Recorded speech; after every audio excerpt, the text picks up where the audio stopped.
तो hello student, कैसे हैं आप लोग। उम्मीद है बहुत अच्छे होंगे और अपनी तैयारी बहुत अच्छे से कर रहे होंगे। हम लोग बात करने वाले हैं इस वीडियो में क्लास 9 के लिए, जो भी बच्चे जेएनवी की तैयारी कर रहे हैं, जो भी बच्चे आप जेएनवी मतलब नवोदय की तैयारी कर रहे हैं, या जो भी बच्चे सैनिक स्कूल की तैयारी कर रहे हैं, जो बच्चे सेंट्रल हिंदू स्कूल मतलब बीएचयू जो होता है, या सीएचएस की तैयारी कर रहे हैं, उनके लिए वीडियो हेल्पफुल होगी। चूँकि हम लोग बात करेंगे हिंदी को और हिंदी में समझेंगे पहले वर्ण को। तो पहले देखिए वर्ण क्या है। पहले वर्ण को समझना है तो उसके पहले आपको समझना पड़ेगा भाषा। तो भाषा देखिए किससे किससे मिलकर बनी है। आपकी जो भाषा है बच्चों, एक जो हम लोग भाषा बोलते हैं जिससे अपने विचारों को आदान प्रदान करते हैं, वो क्या है, भाषा है। ये किससे मिलकर बनी है, पहले वर्ण से मिलकर बनी है। वर्ण से क्या बना है बच्चों, शब्द बना है। शब्द से क्या बना है बच्चों, वाक्य बना है। और वाक्य से क्या बन गया, भाषा बन गई। बात समझ पा रहे, पहले वर्ण आया, फिर शब्द आया, फिर वाक्य आया, फिर हम लोग भाषा बोलने लगे। तो आपको ये बात समझ में आ रही है कि वर्ण क्या है, भाषा की सबसे छोटी इकाई है। अगर आपसे कोई कहता है वर्ण किसे कहते हैं, तो हम लिखेंगे भाषा की सबसे छोटी लिखित इकाई। भाषा की इसको आपके इम्पोर्टेंट ये क्वेश्चन आता है, सबसे छोटी इकाई है। क्या है, सबसे छोटी इकाई या अंग बोल सकते हैं, अंग है। अगर आपसे प्रश्न करता है कि निम्न से भाषा की सबसे छोटी इकाई क्या है, भाषा की मौलिक इकाई क्या है, यहाँ मौलिक शब्द भी बोल सकता है। मौलिक इकाई का मतलब मूल भाषा, मूल कहाँ से, उसकी जड़ है। जड़ कहाँ से, वर्ण से बना है वाक्य। तो जड़ क्या होगा, एक आपका मौलिक इकाई क्या होगी, वो होगा आपका वर्ण होगा। आपको समझ में आ गया। आपका प्रश्न अगर आएगा भाषा की सबसे छोटी इकाई क्या है, तो आप हमेशा आंसर बच्चों क्या लगाएंगे, वर्ण लगाएंगे। लेकिन बच्चों आप देखिए वर्ण का तो कोई अर्थ निकलता नहीं। जैसे मैं का बोल दिया तो कोई अर्थ निकल रहा है क्या, नहीं निकल रहा है। तो अगर अर्थ के आधार पर भाषा की सबसे छोटी इकाई पूछता है, अर्थ के आधार पर, वैसे भाषा की सबसे छोटी इकाई वर्ण, लेकिन अर्थ के आधार पर भाषा की सबसे छोटी इकाई, अर्थ के आधार पर भाषा की सबसे छोटी इकाई, तो क्या आंसर आएगा स्टूडेंट, शब्द आएगा। क्या आएगा, शब्द आएगा। तो अर्थ के आधार पर भाषा की सबसे छोटी इकाई क्या है, भाषा की सबसे छोटी इकाई क्या है, शब्द है। अगर वही मैं बात करूंगा भाव या भावार्थ के आधार पर, भाव, ये सारे प्रश्न बनते हैं भाव या भावार्थ के आधार पर। अगर भाव या भावार्थ के आधार पर के आधार पर भाषा की सबसे छोटी इकाई, सबसे छोटी इकाई क्या है, तो आपका हो जाएगा बच्चों वाक्य, सेंटेंस। क्या हो जाएगा, वाक्य हो जाएगा। तो यहाँ देखना है, कॉमन पॉइंट देखना है, ये क्या है, ये भाषा की सबसे छोटी इकाई वर्ण। अर्थ के आधार भाषा की सबसे छोटी इकाई बच्चों, अर्थ के आधार पर शब्द। अगर वहीं भाव या भावार्थ के आधार भाषा की सबसे छोटी इकाई वाक्य। और भाषा का सबसे बड़ा अंक कौन सा है, भाषा का सबसे बड़ा अंग क्या है आपका, वाक्य। अगर आपसे कोई कहता है भाषा का सबसे बड़ा अंग कौन सा है, सबसे बड़ा भाग कौन सा है, तो आप हमेशा आंसर क्या देंगे बच्चों, वाक्य देंगे। क्या देंगे, वाक्य। इसका राइट आंसर हो जाएगा वाक्य। तो इतना तो आपको समझ में आ गया है। हम लोग आगे बढ़ते हैं अब, ठीक है। अब देखेंगे वर्णमाला किसे कहते हैं, क्योंकि वर्णमाला से भी क्वेश्चन आए हैं। अब इसको नोट कर लिए होंगे और स्क्रीनशॉट जरूर ले लेना है। देखिए वर्णमाला,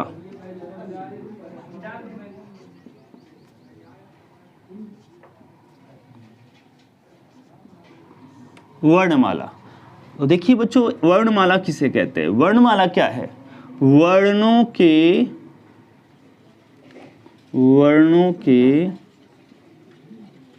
सार्थक समूह को क्या कहेंगे? वर्णमाला कहेंगे। वर्णमाला कहेंगे या कहते हैं।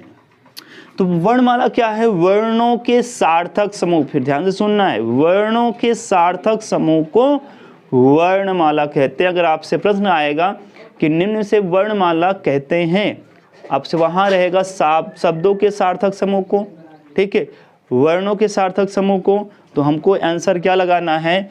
वर्णों के सार्थक समूह को। सुन गए, समझ गए आप? आगे बढ़ते हैं। वर्णमाला के भाग कौन कौन से होते हैं? वर्णमाला बच्चों 2 भागों में बांटा जाता है ना। इसके एक जो परिवार है, इसके 2 मेंबर होते हैं। इस परिवार में कौन कौन से हैं? इसको 2 भागों में बांटा गया। कौन कौन से हैं? आपका हो जाएगा स्वर, और दूसरा हो जाता है बच्चों व्यंजन। क्या हो जाता है? व्यंजन। पहला हो जाएगा स्वर, दूसरा हो जाएगा व्यंजन, वोवेल एंड कॉन्सोनेंट। आपको इतना पता है बच्चों? आप कहेंगे सर स्वर किसे कहते हैं और व्यंजन किसे कहते हैं? आप पढ़े होंगे, इतना तो पता होगा कि कहेंगे सर आ से लेकर अह तक। ये नहीं है, किसे कहते हैं, कौन कौन से होते हैं सबको पता रहता है। तो स्वर किसे कहते हैं? तो ध्यान देना है। स्वर जैसे मैं लिख दूं बच्चों आ, लिख दीजिए बड़ा अ, और यहाँ लिख दूं मैं क, ख, ऐसे लिख दिया। तो आपको कुछ समझ में आना चाहिए, सर ये लिख क्यों रहे हैं? सिंपल सी बात सोचिए, आ और आ किसी की सहायता से नहीं बोले जा रहे, मतलब इनका कोई सहयोग नहीं कर रहा है, इनकी सहयोग कर रहे हैं। कैसे? काम में तो सर अकेला है। देखो अकेला नहीं है बच्चों, इसको जब ऐसे करेंगे ना, क धन आ, ये इससे मिलकर बना होता है। अगर इसको एक्सप्लेन करेंगे स्टूडेंट, तो यहाँ भी क्या हो जाएगा? ख धन आ, ये इससे मिलकर बना है। तो बताइए ये जो व्यंजन है वो किसी के सहयोग से बोला जा रहा है क्या? अब बताइए, का तो अकेले नहीं बोला गया, स्वतंत्र नहीं है बोलने के लिए, तो इनके साथ देखो स्वर का सहयोग था क्या? सहयोग है कि नहीं है? तो अब ये देखिए स्वतंत्र बोले जाते हैं, तो ध्यान देना है, ये स्वतंत्र होते हैं और ये क्या होते हैं? स्वतंत्र। ये स्वतंत्र बोले जाते हैं और ये स्वतंत्र बोले नहीं जाते हैं। ये स्वतंत्र नहीं बोले जाते, इसमें किसी की सहायता ली जाती है और इसमें किसी की सहायता नहीं ली जाती। तो मैं बात करूंगा अब डिफिनेशन की। तो ऐसे वर्ण या वे ध्वनियां जिनको बोलने में, ऐसा भी बोल सकते हैं, वे ऐसे वर्ण जिनको बोलने में किसी अन्य वर्ण की सहायता नहीं ली जाती है, अन्य वर्णों की सहायता नहीं ली जाती, उसे स्वर कहते हैं। ऐसे वर्ण जिनको बोलने में किसी अन्य वर्णों की सहायता ली जाती है, उसे व्यंजन कहते हैं। अगर आप समझें, इसमें अन्य वर्णों की सहायता, अन्य वर्णों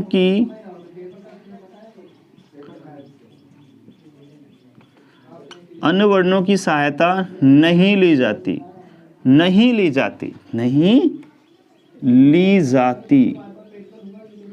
बट इसमें क्या है बच्चों? ली जाती है। तो ध्यान दीजिए, इसमें अन्य वर्णों की सहायता नहीं ली जाती और इसमें अन्य वर्णों की सहायता ली जाती है। तो डिफिनेशन आप बहुत आसानी से बना सकते हैं, परिभाषा आसानी से बना सकते हैं कि वे ध्वनियाँ जिनको बोलने में अन्य वर्णों की सहायता नहीं ली जाती, उन्हें हम क्या बोलते हैं? स्वर। और जिनको बोलने में अन्य वर्णों की सहायता ली जाती है, उन्हें व्यंजन। तो मुझे लगता है आप इसको समझ गए होंगे। अब हम बात करेंगे स्वर के प्रकार कितने होते हैं। मात्रा के आधार पर स्वर को 3 भागों में बांटा गया है। तो चलिए देखते हैं कौन कौन से भाग हैं।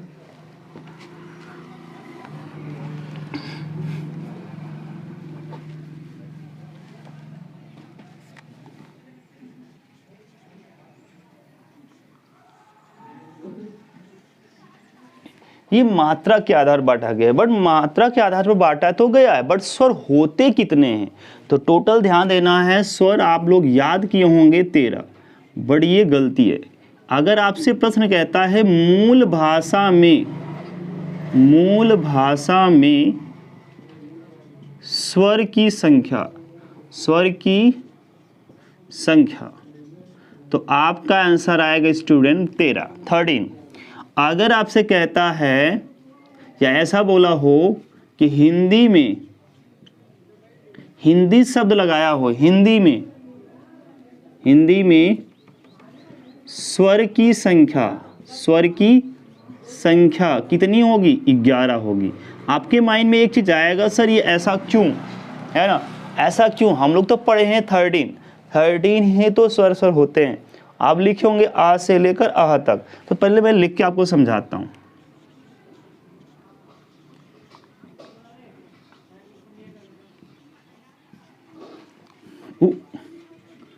ऊ री ए ओ अन आहा। तो आप ध्यान दीजिए, यहां एक शब्द लगा है बच्चों, मूल भाषा से तात्पर्य है बच्चों संस्कृत भाषा। आपको पता है, मैं बताया भी था कि हिंदी की जननी किसे कहा जाता है, तो आप आंसर क्या बताएंगे? संस्कृत को, क्योंकि संस्कृत से ही आपका क्या बना? पाल से प्राकृत से अपभ्रंश से औहट, फिर जाके आपकी हिंदी बनी। तो इतना तो पता होगा आपको। तो मूल भाषा क्या है आपका? वो आपके संस्कृत है। इसीलिए मूल भाषा में स्वर की संख्या कितनी होती है? 13 होती है। अगर हिंदी में स्वर की संख्या कितनी होती है? तो 11 होगी स्टूडेंट। आप कहेंगे सर कौन सा नहीं होता है, तो मैं यहां लिख रहा हूं।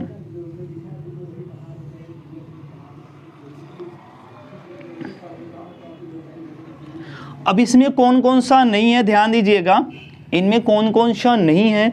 तो कहेंगे इसको क्या बोलते हैं सर? इसको बोलते हैं अयोग वा ध्वनियां।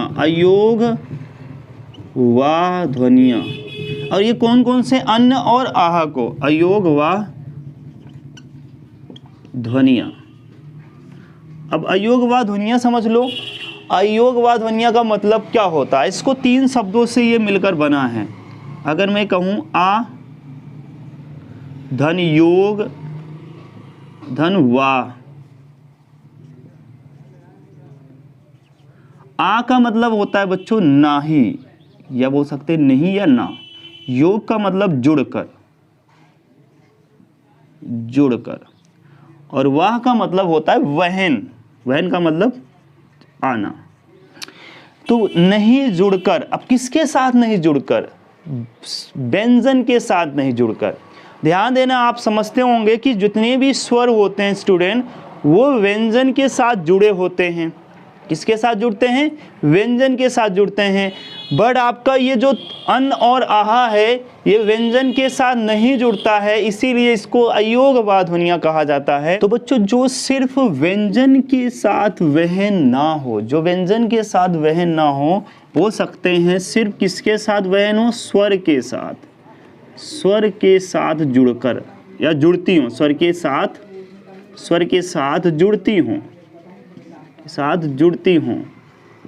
ऐसा क्यों मैं कह रहा हूँ? जैसे इसका एग्जाम्पल लेता हूँ तो आपको ज़्यादा समझ में आएगा। अगर इन अयोग वा ध्वनियों को हटा दें स्टूडेंट, तो कितने ध्वनियाँ बचेंगे आपकी? 11। तो यही है मूल भाषा की बात, यही आपका मूल भाषा की बात। ये संस्कृत के, ये जो आए हुए हैं ना, ये संस्कृत के हैं, इनका संस्कृत में यूज करते थे, इसीलिए हिंदी में इनका प्रयोग नहीं हुआ। कैसे, कब से प्रयोग होता आ रहा है? संस्कृत से प्रयोग होता आ रहा है। इसीलिए यहाँ शब्द लगा है मूल भाषा में स्वर की संख्या 13 और हिंदी में स्वर की संख्या 11। अगर बच्चों ध्यान देना है, सिर्फ इतना बोला हो कि कहेंगे सर लगाएंगे क्या? अगर क्वेश्चन में बोला है हिंदी में स्वर की संख्या कितनी होती है, तो आप हमेशा 11 ही लगाएंगे। अगर बोलेगा स्वरों की संख्या कितनी है, सिर्फ इतना बोला है, तब भी 11 लगाएंगे। ध्यान देना है। अगर ये बोलेगा मूल भाषा में स्वरों की संख्या कितनी है, तो 13 लगा के आना है। तो अब समझ लीजिए, इसका एग्जाम्पल लेता हूँ। कैसे आपको कह रहा हूँ कि ये सिर्फ अयोग वा ध्वनियाँ किसके साथ जुड़ती हैं? सिर्फ स्वर के साथ। उसको भी समझा देते हैं आपको। जैसे देखिए मैं लिख दे रहा हूं कंगन, ठीक है, कंगन लिख दिया। अब जैसे इसको हम कहेंगे, इसका आप कहेंगे सर ये तो का के साथ जुड़ा है, व्यंजन के साथ जुड़ा है, व्यंजन में मात्रा लगा है ना, ये देखो, कहेंगे सर देखिए लेकिन ये ऐसा नहीं है, देखो एस को ऐसा करो, हम कहें ना ये ऐसे बना है, का धन आ से बना होता है, देखिए आधा का और आ से मिलकर बना होता है पूरा का, मतलब ये टोटल का, बट इस पे बिंदी भी लगी है, अनुस्वार भी लगा है, अन्य की मात्रा लगी है, तो वो अन्य की मात्रा इस पे नहीं लगेगी, लगेगी इस पे। इसीलिए बोलते हैं कि ये सिर्फ स्वर के साथ वहन होती है, सिर्फ स्वर के साथ जुड़ती है, व्यंजन के साथ नहीं जुड़ती है।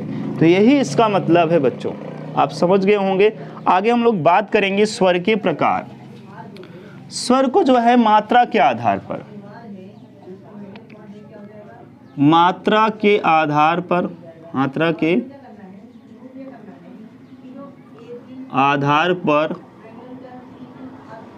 आधार पर इसको कितने भागों में बांटा गया, 3 भागों में, 3 भागों में,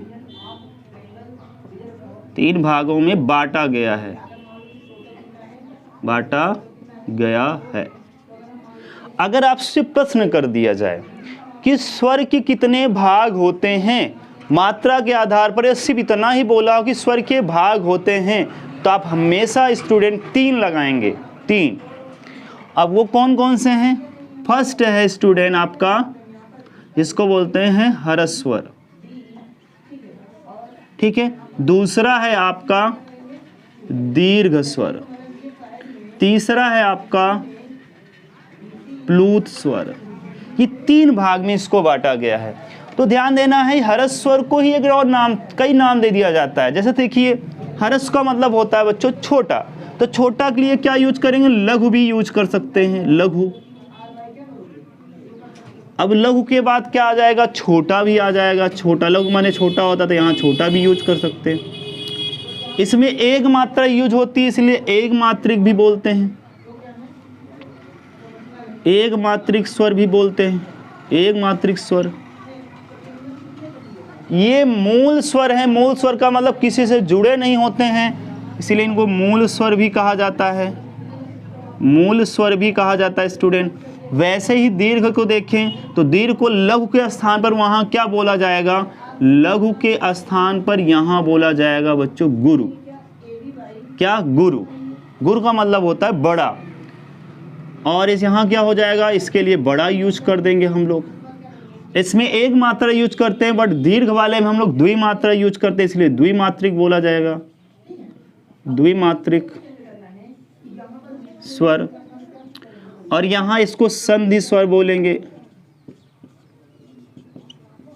समझ में आ गया आपको। प्लुत स्वर में क्या होता है, इसमें इतना समय लगता है, उससे इसमें अधिक समय लगता है, और ये इसमें सबसे अधिक समय लगता है प्लुत स्वर में। जैसे हम बोलें ओम, ओम। अब ओम क्या होता है, ओ के बोलने से तिगुना समय लगता है, तिगुना। ओ को 3 बार लगभग समय के बराबर बोला जाता है,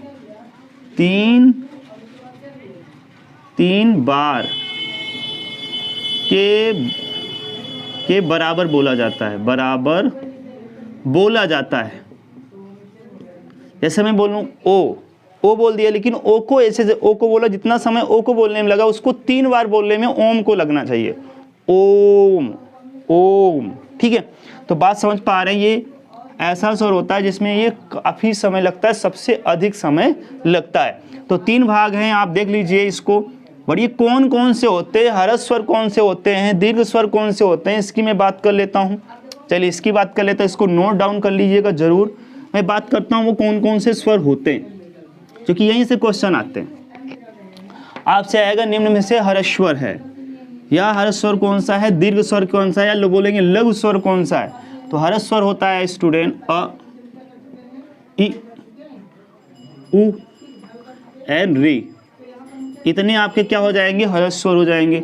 दीर्घ स्वर कितने बचे, 7।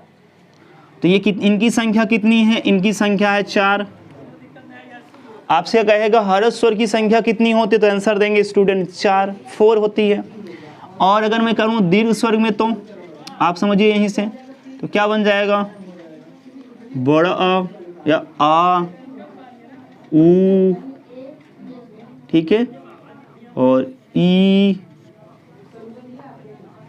या ऐसा भी यहाँ पहले ई आएगा तो ई को ई लिख दो, ई, ऊ, ए, सॉरी ए, ऐ, ओ, ओ, ये होते आपके, समझ गए। तो ये टोटल इनकी संख्या कितनी होती है स्टूडेंट, तो 7। अगर आपसे कहता है दीर्घ स्वरों की संख्या कितनी होती है तो आप आंसर बताएंगे 7, समझ गए हो।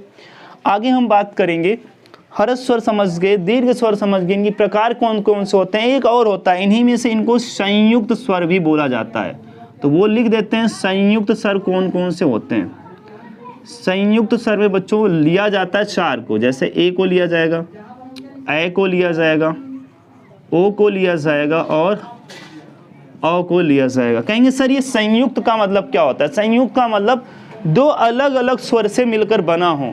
तो जैसे ए देखिए अलग अलग स्वर के मिलकर बना, जैसे देखिए आ धन ई से मिलकर बना, तो ये 2 स्वर से मिलकर बने होते हैं, बट ये सब अकेले हैं, ये सब स्वतंत्र हैं।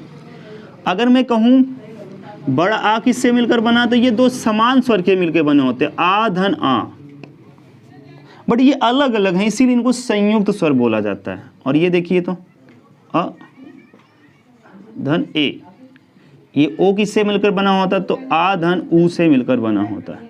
और ये क्या हो जाएगा आ, और ये इसके साथ इसको ओ को यूज कर लेंगे तो ओ, ये होता है, इसलिए इसको संयुक्त स्वर कहते हैं।